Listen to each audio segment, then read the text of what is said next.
Let's go ahead and get started. Welcome to our first departmental seminar of the semester. I'm going to directly turn it over to Josh Leonard. This is an invitee of the graduate students, so I'll allow Josh Leonard to do the introductions and we'll get started from there. So thank you, everyone. No, thanks. So I have the pleasure to introduce Jed, Dr. Murdoc, the first Jed. You see him, don't be afraid to call him that. He was my undergrad advisor at the University of Vermont and also the club advisor for Wildlife Society when I was the president. So we interacted a lot, continue our relationship now, and glad that he's here to be able to share some of his research. He did get his bachelor's at Colorado College, did his master's on San Joaquin foxes in California through the University of Denver. He also developed a carnivore research project in Mongolia in partnership with the Denver Zoo. Project focused on understanding the community ecology of carnivores, including Corsic fox, red fox, badger, Pallas cat. And then he also completed his doctorate through the Wildlife Conservation Research Unit at the University of Oxford, examining the interspecific relationships between Corsic and red foxes. He has been at the University of Vermont in the Wildlife and Fisheries Biology program since 2009. And with that, I'll turn it over to Jed. Great. I don't know if that's a good thing or a bad thing to start out with applause, but thanks very much for having me. I really appreciate the opportunity, and I really am grateful for the hospitality that you've shown me so far, and I really enjoyed meeting and talking to many of you here. Yes, I'm a wildlife biologist. I come from University of Vermont. I'm originally from Vermont, and I have an interest in mammal conservation for the most part, especially in the developed world, which is experiencing in many places some large degree of threat. So today what I'd like to do, gosh, I can't believe I'm the first seminar. Am I the first seminar? Is that what? Graduates. Graduate, okay. Yeah, got it. graduate Right. invitee. Okay, Yep. great, okay. So what I'd like to do today is talk about something I'm a little less familiar with. Much of my work in the past is focused on carnivores. But today I'd like to talk about our Argali sheep, which might have some relevance to people here, and their role as ecosystem service providers in a Mongolian landscape, so in the central part of Mongolia. I understand that there was a speaker that was here last year, Rich Reading, formerly at the Denver Zoo, who talked about Mongolia, and I hope this is a nice follow-up to that for those that might have been here for that talk. This research takes place more or less in the same location. So I'd just like to acknowledge a couple of other people that were involved in collecting information and data for this particular project. Rich Reading, of course, Anga Ganchana Wingard Ghana from Denver Zoo, and Lagvasuran, who's from the Mongolian Academy of Sciences. So, ecosystem services, we're all quite familiar with the notion of ecosystem services, the goods and services provided by nature to people. The Millennium Ecosystem Assessment, a major effort involving 1,500 or so scientists around the world, bins those ecosystem services into four categories: provisioning services, the goods, the goodies that ecosystems provide, timber, medicine, so forth; regulating services, so the actions that species might perform, let's say, that regulate various processes or cycles; supporting services, the big stuff, net primary productivity, action of photosynthesis that really underpins a lot of life globally. And then lastly, this category of cultural ecosystem services. And cultural ecosystem services are generally these non-material things that can be provided to people. So you go out and you recreate in a nice natural area, and that joy and satisfaction you get from looking at this unfettered wilderness delivers a service, a non-material benefit to people. And if you think about wildlife in the context of ecosystem services, clearly wildlife have important provisioning roles. They give us meat and trophies and fur and things like that. They also have roles in regulating. So little foxes, swift foxes, for example, may control rodent populations that compete with livestock, for example. So they may regulate that interaction. In terms of cultural services, we know that a lot of wildlife do provide benefits, cultural benefits to people. People derive this like joy and satisfaction from seeing a species in the wild. But this one's a little bit harder to get at, and it's often not considered in conservation planning or management for species, partly because it's a little more challenging to quantify. And we know that managing ecosystems for ecosystem services can be really important. Ecosystems are delivering these things to us, and recognizing the services that are delivered can provide really powerful incentives for conservation. And so in much of the world, we see rapid change in some areas. And so managing for ecosystem services in a rapidly changing environment should be considered a priority. One part of the world that is experiencing a great deal of change is Mongolia. And for those that aren't familiar with Mongolia, there it is, sandwiched in between China and Siberia up in Russia. It's a big landscape with a low population density. It was formerly a satellite state of the Soviet Union, and when the Soviet Union collapsed in the early 1990s, Mongolia really transitioned, changed almost overnight from a more Soviet-style, centrally planned economy to more of a free market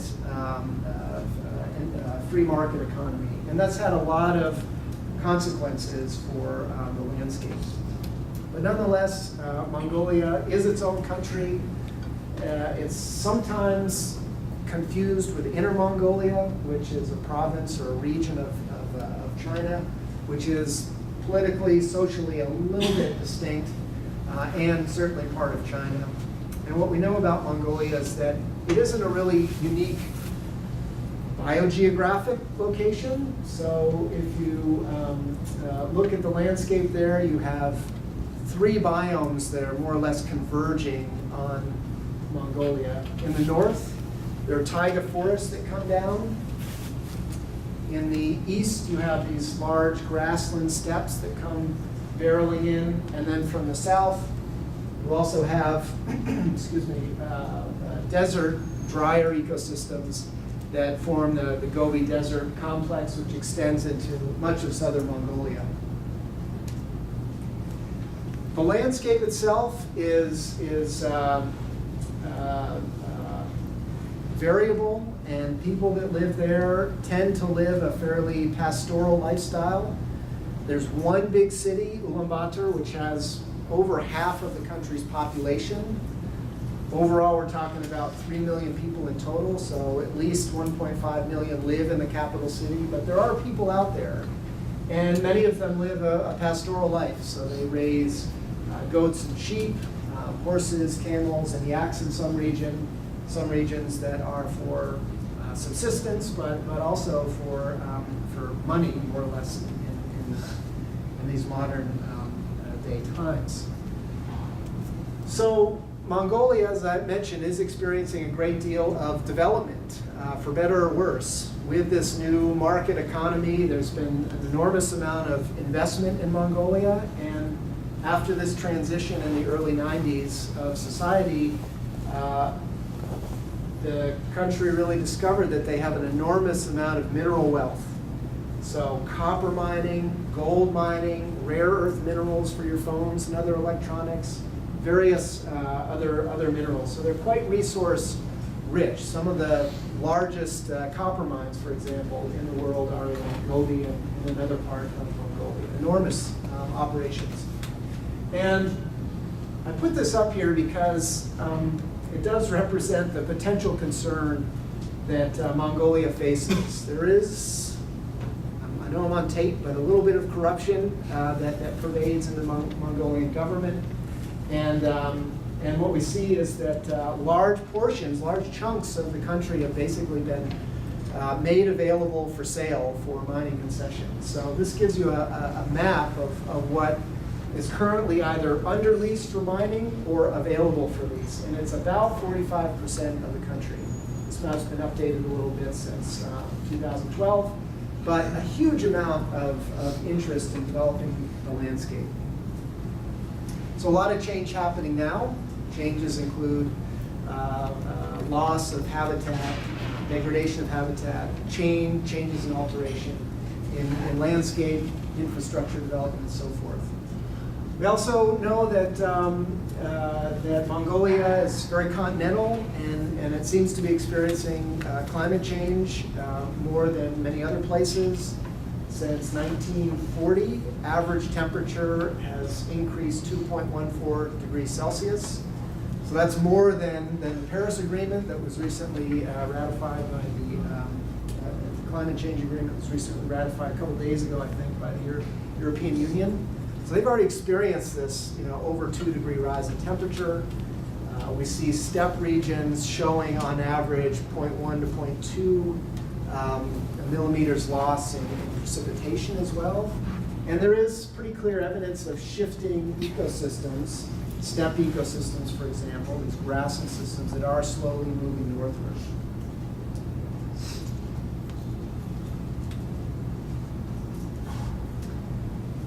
So with these changes, whether it's climate-driven or changes that are induced by people and development of the landscape, whether through mining or through other kinds of development, have affected the fauna there. This you see is an assessment, a red list assessment that used IUCN criteria to evaluate the 128 or so mammals in Mongolia. And about a quarter of them are either on a trajectory towards being threatened, or are certainly in some form of decline. Some are even critically endangered. And we have about 30–40% of species that are data deficient, meaning we just don't know nearly enough to make any kind of judgment about their status. So potentially a large number of species are not doing so well. And one of those species is the Argali sheep, Ovis saman, which is a large mountain ungulate, and it occurs throughout parts of Central and Northern Asia. In Mongolia, there are an estimated 13,000 to 15,000 that occur in the country, and they've suffered some pretty big declines. Over the last 3 decades, it's estimated that the population has declined about 76%. So they are globally a near threatened species, but in Mongolia, a species that's classified as being both very rare and one that is endangered. And Argali sheep, do perform an ecosystem service to several services to people. And so we know that they are hunted in some regions, but that's usually to a very small number of foreign hunters that come in for trophy hunting. But by and large, I think Argali are serving more of a cultural ecosystem service. There's some places where people will travel explicitly to see Argali sheep and will pay a lot of money to do so. And I think recognizing that this species does provide an ecosystem service, a cultural ecosystem service, can be very helpful from a conservation point of view. I think in my limited experience there, the old notion of wildlife just having intrinsic value doesn't really stack up when you're competing against other land uses, like let's say a mining company that may come in and try to extract minerals from a concession that usually comes in with a big price tag. And so balancing land use decisions by considering wildlife as providing ecosystem services, like cultural services, I think is an important route, or an important consideration to decision making. So in this study, we really aim to develop a model that described Argali sheep distribution. Argali have been studied a fair amount in Mongolia, but most studies have focused on quantifying home range sizes, quantifying population numbers, but not really making links between the way argali use a landscape and how elements of that landscape shape distribution. So how do habitats and so forth influence where we might find argali? And I liken that to a cultural ecosystem service. So the distribution of argali sheep is telling us about where argali are, but that reflects the ecosystem service that they provide. People go to see argali, and where they see them is a function of their distribution. So I'd argue that distribution models can be a really handy way of capturing or describing an ecosystem service. And if you can capture and describe it, you can then use that model to explore how changes in the environment affect that service. So if we were to add a water hole here, or put a road here, or change how people are living in that landscape, how would we expect argali sheep to respond? And that response is then showing how that ecosystem service, that cultural service, is also responding as well. So we carried out a study in a place called Ignart Nature Reserve. This is a study site that my colleague Rich Reading talked about last year, and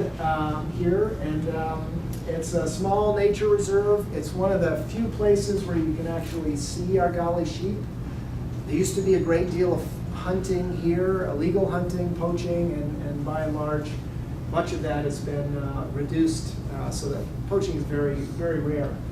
But it occurs in the northeast edge of the Gobi Desert, and it's really a mix of both grassland steppe environments and these kind of rugged, rocky environments that are more typical of semi-desert regions. And argali, of course, emerged as a flagship species for the reserve and for the region.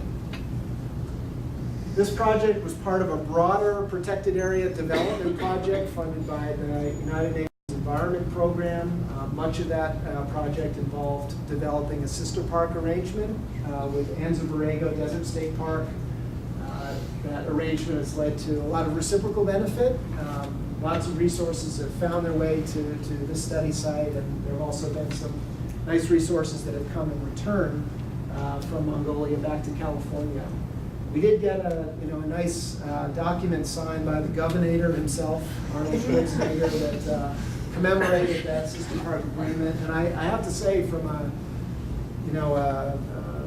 conservation point of view, this whole arrangement, the sister park arrangement, was really an effective way of drawing attention to the area, especially to argali sheep. So just to give you a sense for what steppe environments look like, this may look familiar. We see similar environments in this part of the world, but they tend to be a mix of grasslands and forelands and shrublands.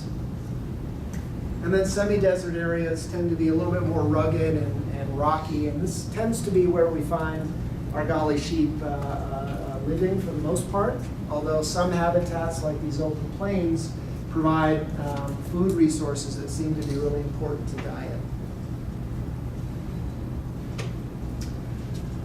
Argali in this site number anywhere from about 500 to 700 individuals. It was a pretty concerted effort to try to estimate density, and that's more or less what they've come up with, 500 to 700 using distance sampling techniques. This population isn't migratory, so it's not moving big distances. It's relatively resident, and what we find, like other sheep, we see that females are organizing in groups that also include immature males, young ones, and juveniles as well. And males are either alone or in small bachelor groups. So getting back to the ecosystem service angle, I really hate putting dollar values, commoditizing nature, but in some circumstances it may have some value. And I guess in my experience there, big money talks in wildlife oftentimes can be a complete afterthought, and creating arguments that demonstrate value, whether that's non-material value or economic value, I think has some merit. But again, I have some distaste for that deep inside me. I know many of my colleagues who are in the ecosystem, ecological economics field disagree with me, but anyhow, just by putting a crude measure on the Argali sheep population value using a travel cost approach puts it at just over $1 million based on visitors to some of the tourist camps set up just to see Argali sheep. So to build a distribution model, we needed some locations, and we did that by capturing, collaring, and tracking Argali sheep, much like the work that many of you do here on other species. In the case of Mongolia, some of the resources available here are not available there, like helicopters, small aircraft, and so forth. So we just set up drive nets that were 3 meters high and stretched for about a ½ kilometer or so. And then we used teams of horsemen and vehicles to drive it into nets. This is a really nice picture, but most of the time you spend sitting at the net just waiting and waiting hour after hour for sheep to funnel into to these nets. And so we radio tracked those sheep and collected locations on a weekly basis from 2009 to 2011. We weren't using GPS collars, we were using basic VHF collars for a variety of reasons. At the time, satellite GPS collars were not working very well in this part of the world, and we spoke to some military people who indicated that there is a lot of like satellite jamming that occasionally happens in this part, like in the Gobi region where they have some military installations, both on the Mongolian and Chinese side of the border. So we were using the basic VHF collars, the basic radio collars, tracking, getting a location from a distance, waiting for those animals to move off, then moving in and recording a GPS point. So it was a slightly longer process to get a point, but the idea is to try to minimize any disturbance that might cause some lack of independence. We then built a model set that would potentially explain distribution patterns. We had to develop a number of different landscape layers in order to do that. We had several habitat layers that were built from a supervised classification of Landsat imagery. That was Jeff earlier, who would probably be really surprised at the basic nature of this, but it was a simple classification into broad habitat groups. We estimated amount of habitats from that classification within 250 meters around a site. And we actually did multiple spatial layers, but they were correlated, so we just chose 250 arbitrarily as a spatial unit. So habitats included rocky outcrop, just what I showed earlier, really rugged, but seemed to be favored by Argali, probably because it gives some better opportunities for vigilance and ability to escape predators. Open plains, these flat open areas have important food resources. There was a diet study of Argali that identified those food resources, and we thought, geez, that's probably a good one. Shrubland as well. Shrubland probably has a negative effect along with taller vegetation like these taller grasses in some areas of trees because it limits opportunities for escape from wolves and other predators. The estimated distance to nearest water, and water is a very rare resource in this environment. There are only 5 natural springs occurring in the area. And those springs are pretty small, upwards of maybe a square meter to somewhere on the order of maybe 10 or 15 square meters. And they do run year round. And those are really the only natural sources of free water for Argali sheep. And we find that herders actually spend much of their time in the winter keeping those sites open so to provide a source of water for their livestock. Ruggedness as well. We had an index based on a visual elevation model that incorporated slope and aspect characteristics. Distance to nearest roads. There are some roads that kind of filter throughout the site. And then distance to nearest gare. Gares are yurts. And It's the primary dwelling that Mongolians live in for the most part, and very comfortable things. But this is an example of our gear, but they set up in the landscape, and they tend to be areas of high human activity, but also high livestock activity as well. We constructed 67 models, and those included single variables, additive combinations of variables, and interactions between variables.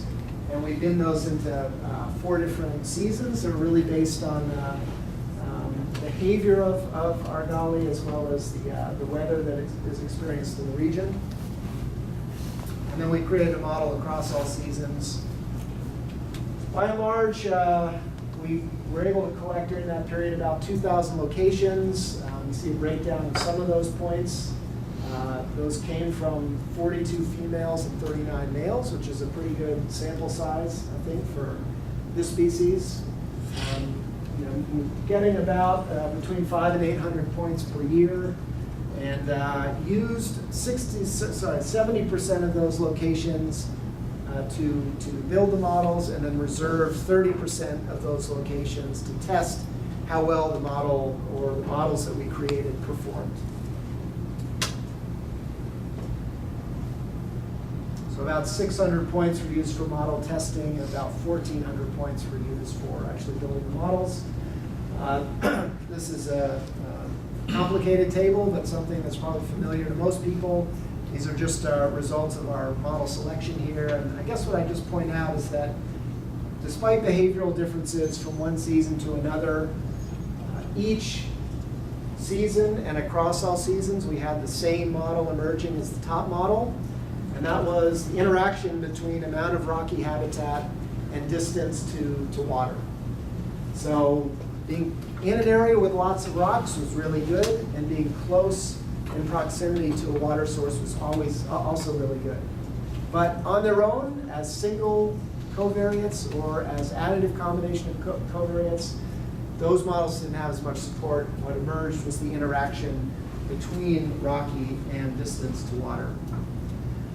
The betas for those models are a little more challenging to interpret because we did transform, z-score transform all of our input variables, but by and large we had confidence intervals around our parameters that generally did not overlap 0, with the exception of 2 parameters for the spring and summer rocky parameter, which is somewhat concerning, but I'll get back to that in just a moment.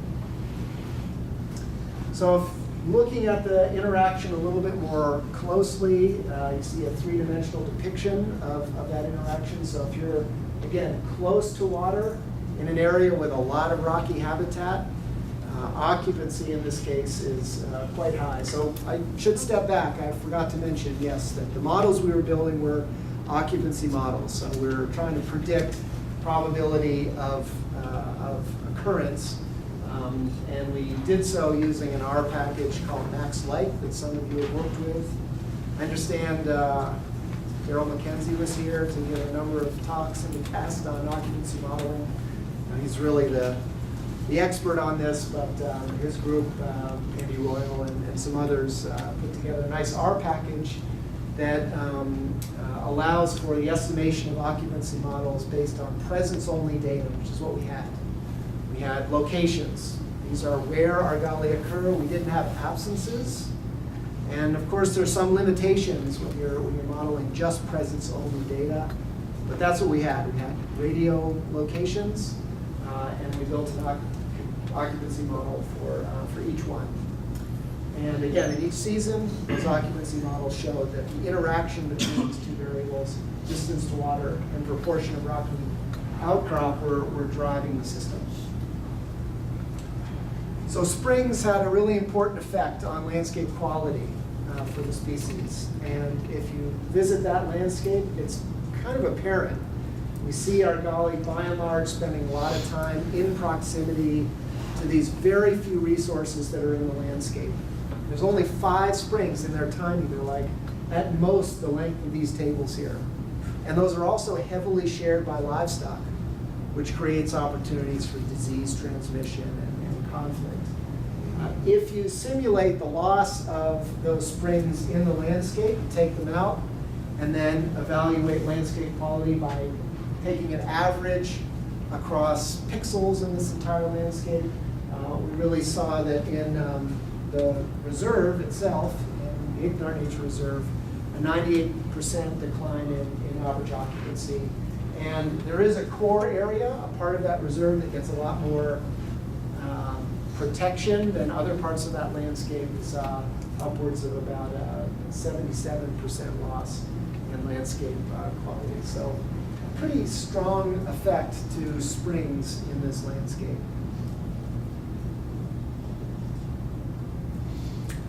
So to test model performance, we use receiver operating characteristic curves. Again, I imagine some of you that are involved in occupancy modeling or other kinds of data modeling may have used receiver operator characteristic curves. It came came out of World War II, if I remember correctly. So you had models that were describing, trying to predict enemy planes from radar signals. And those models sometimes predicted right and other times didn't. And so this method was developed to try to give you a measure of how well a model predicted a true plane, an enemy plane or not. And the basic idea is that you take your model, you apply it to a set of known points, like we had those 30% reserve locations, and then we selected some random locations in the landscape we considered to be absent. And it's basically trying to estimate how frequently the model correctly predicts occupancy relative to it makes a mistake, it falsely predicts occupancy. So it's plotting the rate of true positives versus false positives. How often is it doing what it's supposed to do, correctly predicting occupancy, over making a mistake? And these curves can be interpreted by looking at the curve itself and estimating the area underneath the curve. I don't want to go into great detail here, but the diagonal line is telling you that at that line, a model would be predicting occupancy, in this case, no better than random. But if you have curves that have more than 50%, that you see in these examples, then they are more often correctly predicting occupancy than falsely predicting it. So in this case, we had all of our models exceeding what we consider to be a reasonable threshold of 80% area under that curve. So above 80%, we consider models to have good predictive ability and an adequate representation of the pattern of distribution.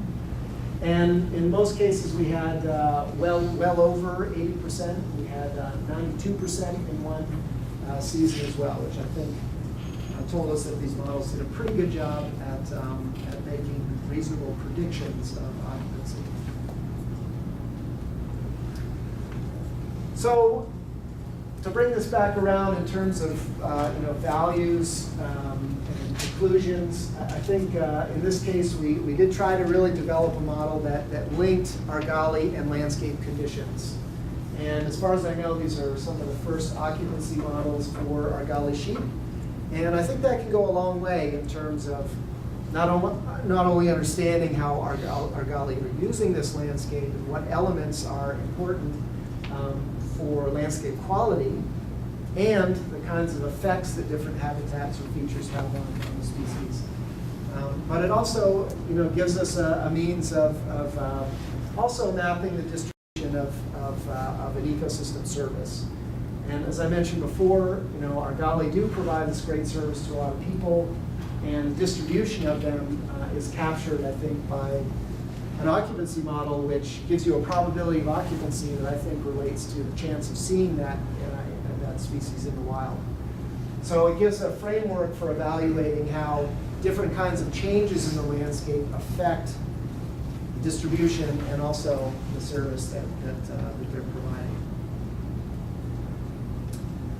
We also, I think, try to show that ecological interactions here are really shaping distribution. So a lot of wildlife studies tend to focus on single or additive combinations of variables and sometimes don't always consider interactions. That's not always the case, but it can, and one of the reasons for that is that sometimes interactions can be pretty data intensive. And in this case, we did see that there was a pretty strong interacting effect between distance to water and amount of rocky habitat occurring at a given site in the landscape. And by and large, our Argali management here and in other parts of Asia is really driven by expert opinion. I kind of know the species, and I'm going to make a decision about how best to manage them based on intuition. And that's all well and good, but to some extent, expert opinion can certainly be wrong in some circumstances, and can also fail to really see some of these more complex interactions that might be occurring. So if you talk to experts here, they probably say, yeah, it's really rocky habitats that's driving the distribution of the species, and wouldn't necessarily consider that there are interactions at play here. So I think there's some value into recognizing that there is ecology here. There's not just simple or additive combinations of effects, that there are interactions that are shaping distribution. Third, I think it became very apparent that springs were really important, and the loss of those springs could have a major impact on Argali sheep. They can congregate in large groups, especially during periods in winter when resources are really low and competition with livestock is very high. And these are very fragile resources that I think need to be really carefully managed in this landscape. Without that water resource, that could, I think, have pretty major impacts on the distribution of the species. Lastly, we found that, as I mentioned before, that herders spend a great deal of time in the winter keeping these water points open, these springs open, and they chisel away ice to provide water for livestock. And normally, I think that those springs would completely freeze over. And so by doing this, they are keeping water sources available open for Argali. And I think that's just important to recognize that the regular and inadvertent activities of people are really underpinning Argali distribution and also that ecosystem service. So it's not something that they're doing intentionally for Argali, but they are out there living in this landscape, and they do have a big impact on Argali distribution. Now, humans do other things that probably have negative consequences for people, for Argali. They may be doing things that reduce Argali abundance. We didn't look at Argali abundance or measures of density, but we have seen in some places that gares themselves, a consideration we had before, can have a major impact on number of ungulates. So a study of Mongolian gazelles in the eastern steppe found that places with gares had 74 to I think 90% lower densities of Mongolian gazelle than places without gares. So that's a pretty major impact. Is that the case here? Well, I think with diminished poaching, Argali may not perceive areas with gares as being really high risk, and that probably has less of an effect on where they're going now. But there are other threats that might reduce abundance for people, like presence of their guard dogs, for example. So human activities, I think, really underpin distribution and should be considered at least when trying to engage in management. So a couple of quick things regarding shortcomings. Certainly we had a couple of those parameters I mentioned that had relatively high confidence intervals. Still, those models performed really well in terms of how well they predicted occupancy. So I don't think that's a huge concern. We didn't account for sex and age in this analysis, mainly because we were looking at this through the lens of ecosystem services and reckon that people are visiting this park not necessarily to see a certain age class or sex, but really just to see the species. And lastly, there are obviously lots of other issues that could be affecting distribution. One, of course, would be sympatric species like Siberian ibex, which occur there. Ibex are probably less dominant, a competitor that when interacting with Argali sheep. It may not have a huge effect, but certainly they might have some effect that they need to be accounted for to some extent. So in terms of trying to develop more local solutions to Argali conservation, we did just a quick analysis of corridors using a map of distribution, a map of occupancy, which you see in the background. This doesn't have global importance, but I think it helped recognize areas where we might expect Argali to move across this landscape from one resource to another. So the dots being here, the distribution of water points. So how are they moving from one water point to the next? And we ended up using an approach called circuitscape that some of you might have used, which involves treating animal movement like electricity moving through a circuit. So you start at one point, you attach a current to that point, you have a second point or a region, you attach a ground, and you shoot electricity through a landscape to map how that electricity would flow given the conditions of that landscape. And the conditions reflect some measure of resistance. So we used an occupancy map as a measure of resistance in this case. So areas that were really high occupancy would reflect pretty low resistance. You could probably move through it pretty well, but areas with low occupancy would be areas that have really high amounts of resistance. So moving forward, much of what we're interested in doing at this point is trying to go one step further with a cultural ecosystem service angle. We know that there can be an actual economic value that can be estimated for the population, but I think a more interesting angle is to look at whether how you could actually quantify that joy and satisfaction of viewing the species in the wild. Right? How do you take that non-material benefit that people are gaining and quantify that in some fashion? So like Mongolian herders that are out there, really feel strongly about having a landscape with Argali because it represents the natural history of the region. It represents what they see as a healthy environment. And how do you capture that cultural ecosystem service? And I think that's one of the few parts of the ecosystem service lens, I guess, that is a little bit harder to quantify, but one that I think could have a great deal of benefit for creating more arguments for the conservation of species like Argali. In this landscape, there are pretty major threats. Much of this landscape is surrounded by proposed mining concessions, and there's a lot of money that comes with those. And I think we need to be sure that Argali and other species aren't just considered an afterthought, but actually are put forward as having real value, long-term value that can compete against some of these big economic interests. So with that, I'll leave it there and just thank you again for the opportunity to come here and speak with you. If anything, I hope there's some interest you might gain from, you might have been interested in learning a bit more about Mongolia and about Argali sheep. Much of this work was funded by the Denver Zoo, and a number of other groups, Trust for Mutual Understanding, the Earthwatch Institute, and we've had a number of partners here in the U.S., but also in Mongolia as well. So, with that said, thank you very much.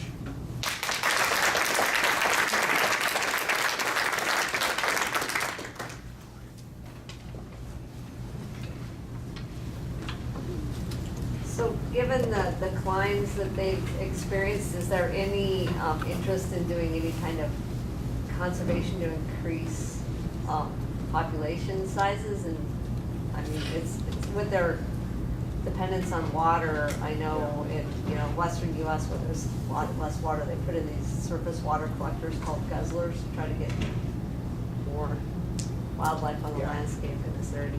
I think a lot of the interest has been in trying to reduce poaching. So poaching was a major issue at one point, and that's been reduced quite a bit. I think there've been real population level effects there. Reducing that mortality has been very positive. There has been discussion about creating water points, and certainly herders occasionally do that by digging small wells that can at times in the year provide little pools of water. But there are other consequences to that too. Some of the tourist camps want to open up wells in other parts of the landscape, but there are consequences there to livestock and to people's livelihoods and to other species. And I think that this certainly that could reshape distribution, and it may have demographic effects. It might increase survival and fertility, but I think that needs to be balanced too with some of the other consequences to other species in the landscape. So yeah, the big effort's been to try to reduce poaching. Yeah. How did they reduce the poaching? Education or value? I'm just. Yeah, it's a good question. I mean, how do you really make that change? In this case, we engaged in that sister park arrangement, which helped establish a ranger corps. So a group of rangers that were just very persistent in chasing after poachers, and over time the word kind of got out. It's just that sort of persistent, on the ground effort. And a broader question is what really works in law enforcement. And I'm not really the expert on that. I mean, does education work? There were some educational initiatives for targeting schools, and I think that has some impact. Having the Ranger Corps out there creates the perception that you could get caught, which, as I've read, can be more of a disincentive to poaching than like having really high penalties, for example. And in this landscape where relationships are everything, it's relationships among families is very important. Being caught doing something like poaching can be damaging to those relationships. So it's been a combination, but I think early on it was more of a law enforcement effort, and that persistence had this effect of maybe creating that illusion of you could get caught out there. That seemed to work in this landscape. So I was struck by the picture of the Gare that had the solar panel on it. And here in Kyrgyzstan, the same sort of thing. One of the things that I'm wondering in terms of influencing our valley near the Gares is sound, because the primary way in which electricity was supplied prior to solar panels were generators, which are very, very noisy. And with a reduction in that, a quieter environment, it doesn't seem to be quite as threatening. Yeah. Well, here, maybe unlike Kyrgyzstan, their generators are pretty rare. And it really wasn't until a few years ago that solar panels were becoming more common. There were some government initiatives to try to get solar panels out there. And the whole notion that the soundscape can influence distribution, I think, is a really contemporary topic. Here it's a pretty quiet environment.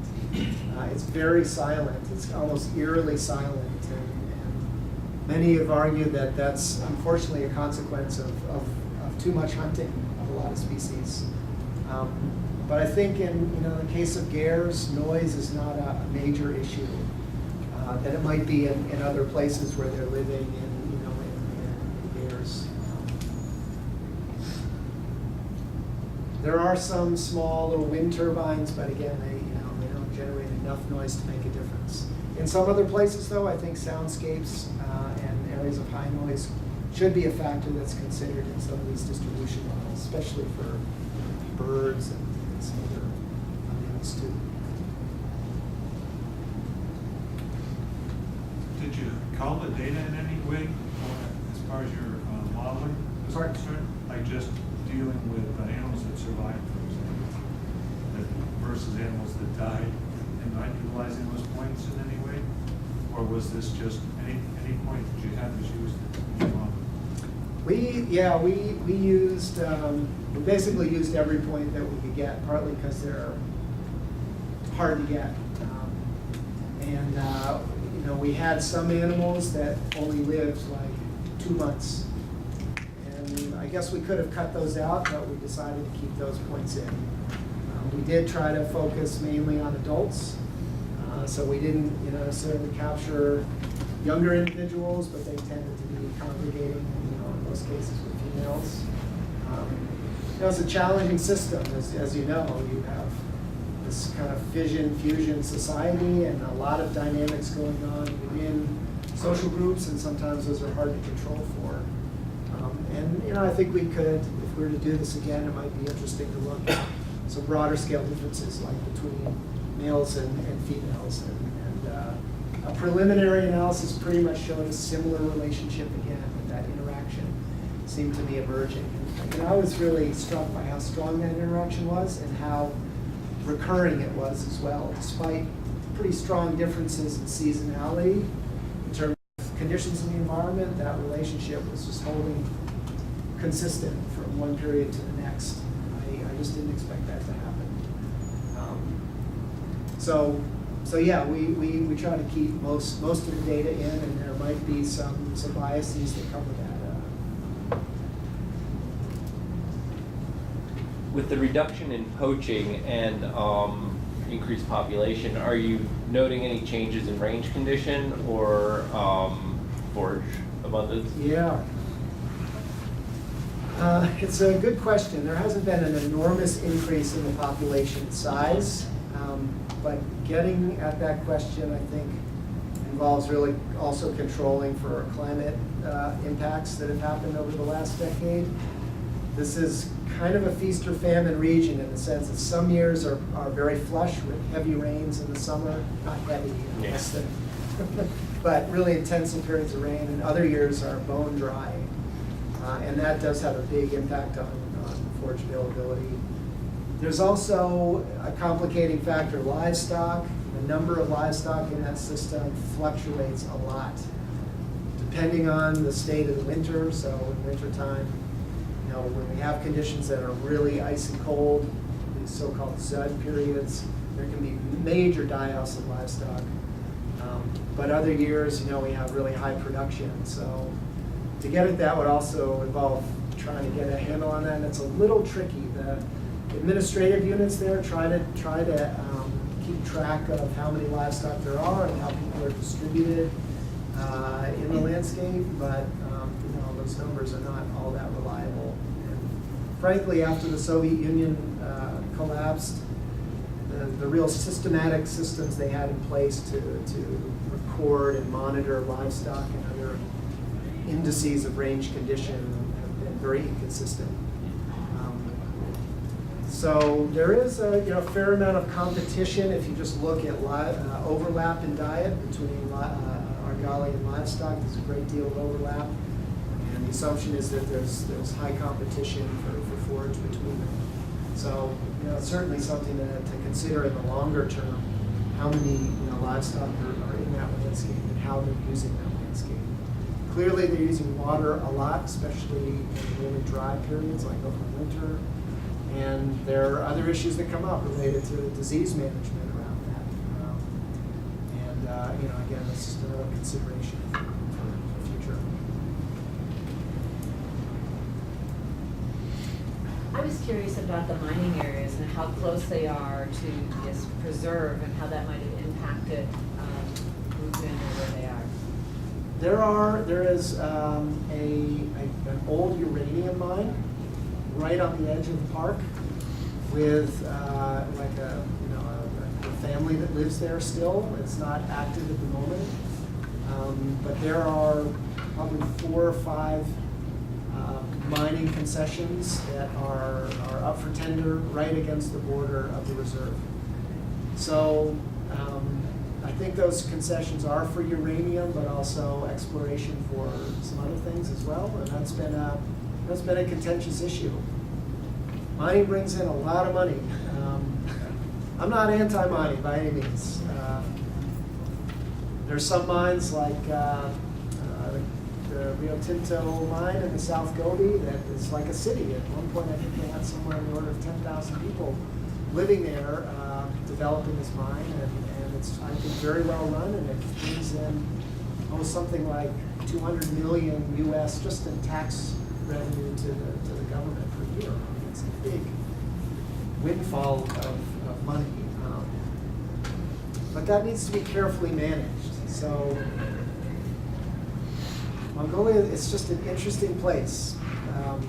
They Mongolians have a constitutional right to a healthy environment, which is unlike a lot of other places, and that hasn't been challenged yet. But as the landscape develops, those needs of people, those about quality of the environment, need to be taken into account. There are competing land use interests. They have stated publicly as a government that they want to move from 20% coverage of protected areas in the country up to 30% of the land area of the country by 2030. That's a big jump.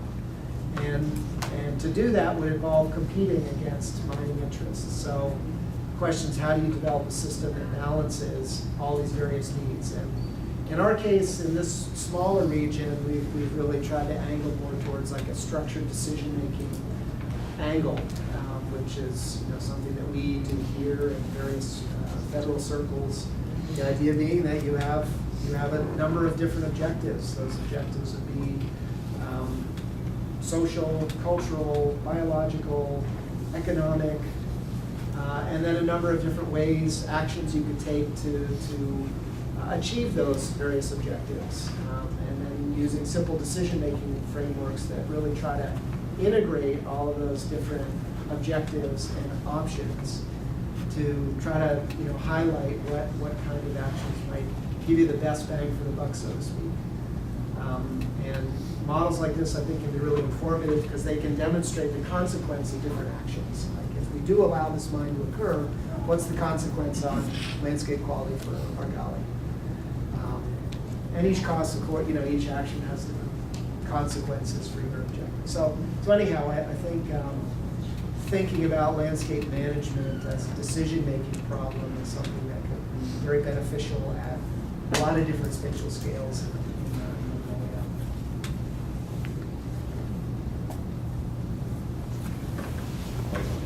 I just wanted to mention, I did forget that we'll be migrating to Wood Lakes, 5:30 or it'll be 5:36 if you want to continue conversation, and but you can keep going.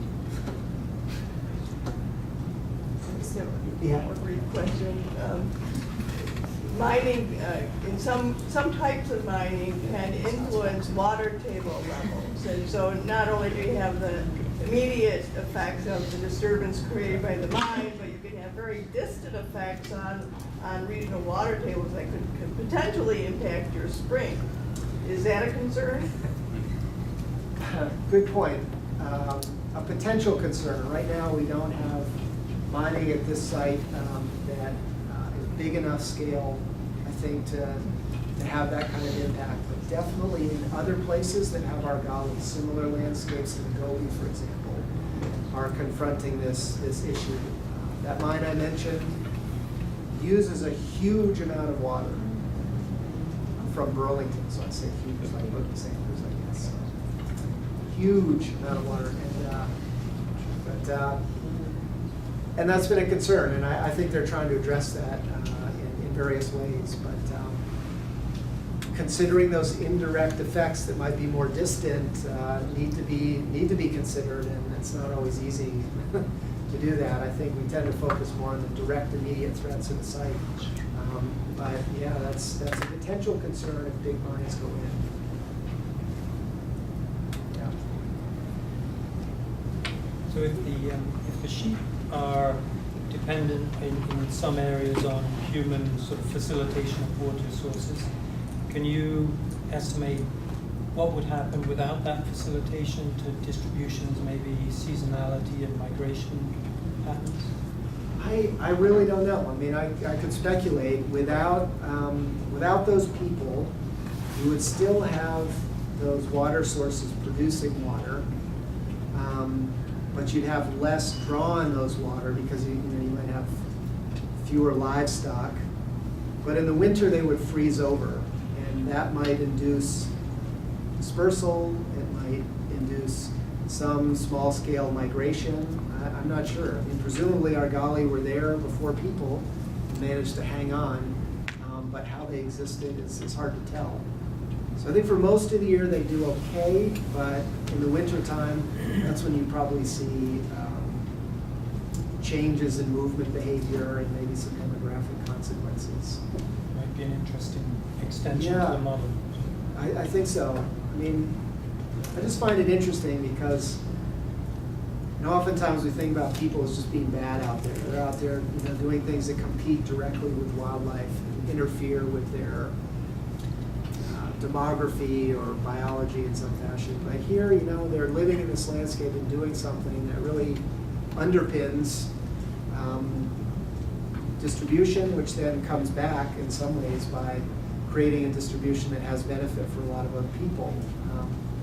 So just recognizing that they can have this really important role in shaping the way that service of those species is distributed, I think is an important lesson in this landscape.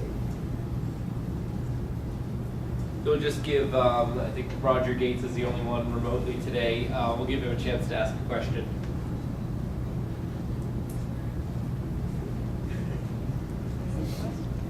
Yeah, he's probably Oh, yeah. All right, any other questions from here? All right, let's give you another round of applause.